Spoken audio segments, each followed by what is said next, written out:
Hello guys, welcome back to my mini blog चॅनलमध्ये तुमचं सगळ्यांचं स्वागत आहे। तर आपण आज बनवणार आहोत आंब्याची चटणी। तर एक आंबा घेतलेला आहे, 3 कांदे, 1 लसणाचा गड्डा।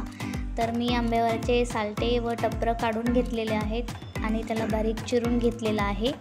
आणि 3 कांदे होते ते पण मी बारीक चिरून घेतलेले आहेत। तर आपण आंबा कुटून घेणार आहोत, उकळीमध्ये टाकून कुटून घेणार आहोत। तर अगोदर थोडंसं कुटून घ्यायचं आहे, त्यानंतर थोडा कुटून झालं की त्यामध्ये लसण टाकून त्यालाही कुटून घ्यायचं आहे। कारण एकाने कुटल्याने बारीक होते, कारण सगळं एकदाच टाकल्यामुळे तो कुटल्या जाणार नाही, म्हणून मी एकाने टाकून कुटून घेत आहे। तर लसूणही कुटून झालेला आहे। आता आपण कांदा टाकून कुटून घेणार आहोत। जोपर्यंत मी कांदा कुटून घेत आहे तोपर्यंत तुम्ही प्लीज माझ्या चॅनलला सबस्क्राईब करायला, लाईक करायला, शेअर करायला विसरू नका। कारण तुमच्या एका लाईकमुळे, एका शेअरमुळे आणि तुमच्या सबस्क्राईबची तर खूप गरज आहे मला। त्यामुळे मला मोटिवेशन मिळते आणि मी असेच नवनवीन व्हिडिओ आणील तुमच्यासाठी। तर प्लीज सबस्क्राईब करायला विसरू नका। तर यामध्ये मी आता कुटून झालेलं आहे।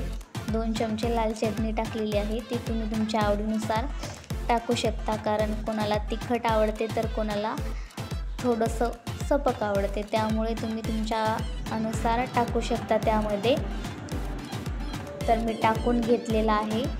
तर हे सगळं मिक्स करून झालेलं आहे। याच्यामध्ये थोडंसं मीठ टाकून घेऊ शकता तुम्ही तुमच्या चवीनुसार। मी टाकून घेतलेलं आहे मीठ। आता आपण याला तडकाही देणार आहोत। तर तवा गरम केलेला आहे मी, त्यामध्ये 1 पळी तेल टाकून घेतलेलं आहे आणि अर्धा चमचा जिरे टाकलेले आहेत आणि 7-8 कढीपत्त्याचे पाने आहेत ते टाकून घेतलेले आहेत मी।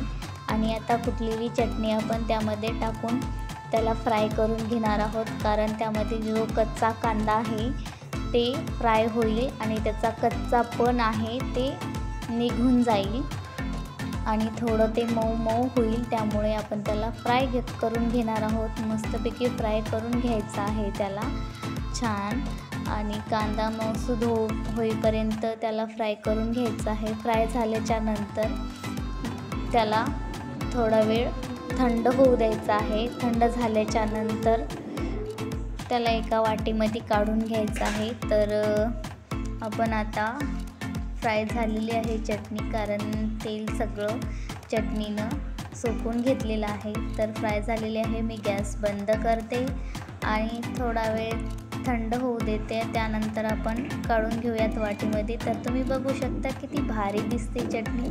तर एक बार नक्की ज़रूर ट्राय करा।